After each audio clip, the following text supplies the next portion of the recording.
चुनावी रण में पायलट के साथ हो चुकी है जाखड़ की एंट्री। क्या दिल्ली में नहीं चल रहा है गहलोत का जादू? पायलट और जाखड़ करने वाले हैं बंगाल में बड़ा खेल।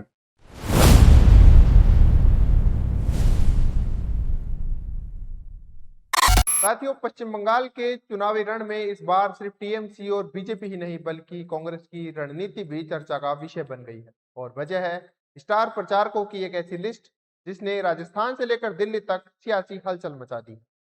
दरअसल कांग्रेस ने हाल ही में बंगाल विधानसभा चुनाव के दूसरे चरण के लिए अपने स्टार प्रचारकों की एक लिस्ट जारी की। लेकिन इस लिस्ट में जो दिखा उससे ज्यादा चर्चा उस बात की हो रही है जो इस लिस्ट में नहीं दिखा। एक नाम।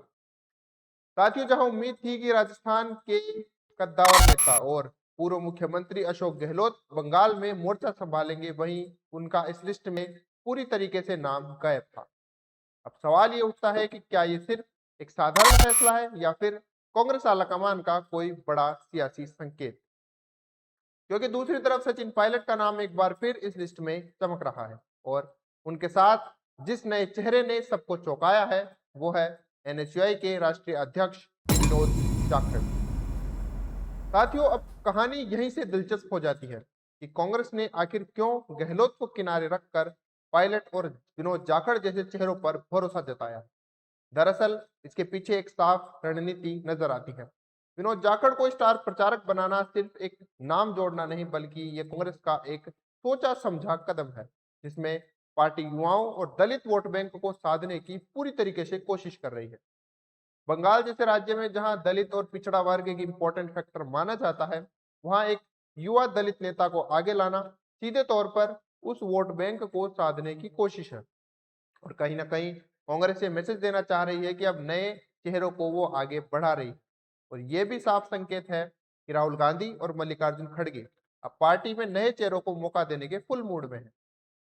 वहीं बात करें सचिन पायलट की, तो उनका नाम इस लिस्ट में होना वैसे कोई हैरानी की बात नहीं है क्योंकि उनकी लोकप्रियता अब राजस्थान तक सीमित नहीं रही है। जैसे अभी हाल ही में आपने देखा कि सचिन पायलट केरल में चुनाव प्रचार करके आए हैं और पूरे 1 महीने तक पूरी मेहनत से वे वहां पर लगे रहे।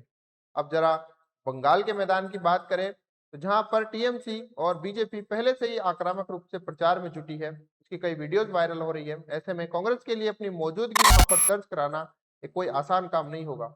लेकिन सचिन पायलट और विनोद जाखड़ की जोड़ी एक तरफ जहां युवा वोटर्स को आकर्षित करने की कोशिश करेगी, वहीं दूसरी तरफ दलित वोटों पर भी पूरी नजर रखेगी। विनोद जाखड़ जहां जमीनी कनेक्ट और नए जोश के साथ मैदान में उतरेंगे, वहीं सचिन पायलट अपनी भाषण की शैली और रणनीति से माहौल बनाने की पूरी पूरी कोशिश करेंगी। लेकिन असली सवाल अब भी वही है कि गहलोत का नाम इस लिस्ट में क्यों नहीं है? क्या दिल्ली दरबार में गहलोत का जादू फीका पड़ चुका है या फिर ये राजस्थान में आने वाले किसी बड़े राजनीतिक बदलाव की शुरुआत है? लोगों का कहना है कि गहलोत को इस लिस्ट से दूर रखना आलाकमान से उनका न बनना है। ऐसा कई बार हुआ है जहां अशोक गहलोत ने अपनी जिद पूरी करने के लिए आलाकमान की बातों को नकार दिया। 2020 वाला मानेसर कांड तो आपको याद ही होगा, इसका सबसे बड़ा वो उदाहरण है। कुछ लोग ये भी कह रहे हैं कि कांग्रेस के भीतर एक नए पावर शिफ्ट का संकेत है जहां पार्टी युवा चेहरों को खासकर पायलट जैसे चेहरों पर ज्यादा दांव खेलना पसंद कर रही है। और अगर ऐसा है तो इसका सीधा असर सिर्फ बंगाल तक सीमित नहीं रहेगा बल्कि राजस्थान की राजनीति में भी इसका सीधा असर देखने को मिल सकता है क्योंकि गहलोत चौथी बार के सीएम बनना चाहते हैं और पार्टी की ऐसी सोच उनके इस सपने पर पानी फेर सकती है। साथियों, अब आपको क्या लगता है, क्या गहलोत की गैर मौजूदगी राजस्थान में किसी नए सियासी समीकरण की शुरुआत है? क्योंकि राजनीति में संकेत कभी भी सीधे सीधे नहीं आती, लेकिन समझने वाले इशारे में ही पूरी कहानी पढ़ लेते हैं। क्या गहलोत समर्थक इस उपेक्षा को स्वीकार करेंगे या फिर राजस्थान में एक बार फिर से खींचतान शुरू होगी?